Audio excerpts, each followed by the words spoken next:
একটা গল্প শুনেছিলাম। একদিন এক পাখি অন্য পাখিকে তার ভালোবাসার কথা জানায়।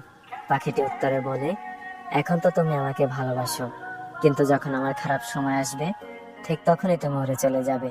উত্তরে পাখিটি খুবই ব্যথিত হয়ে পড়ে এবং আবেগী হয়ে তার দুটি ডানা কেটে ফেলে। তারপর সে বলে, দেখো, এখন তো আমার কাছে ডানাও নেই, আমি কখনোই তোমাকে ছেড়ে যাব না। তারপর তারা একসাথে জীবন কাটানো শুরু করে।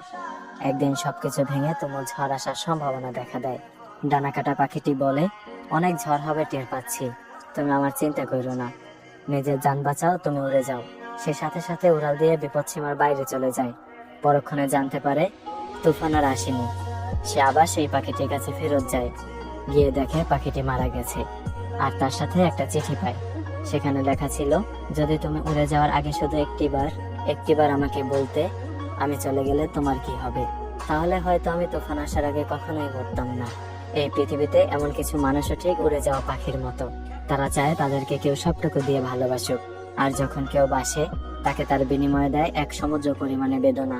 এই মানুষগুলো ওয়াদা হিসেবে শুনতে চায়, কখনো ছেড়ে যাবে না তো, কখনো বদলে যাবে না তো, অথচ একটা সময় পর এরাই ছেড়ে চলে যায়।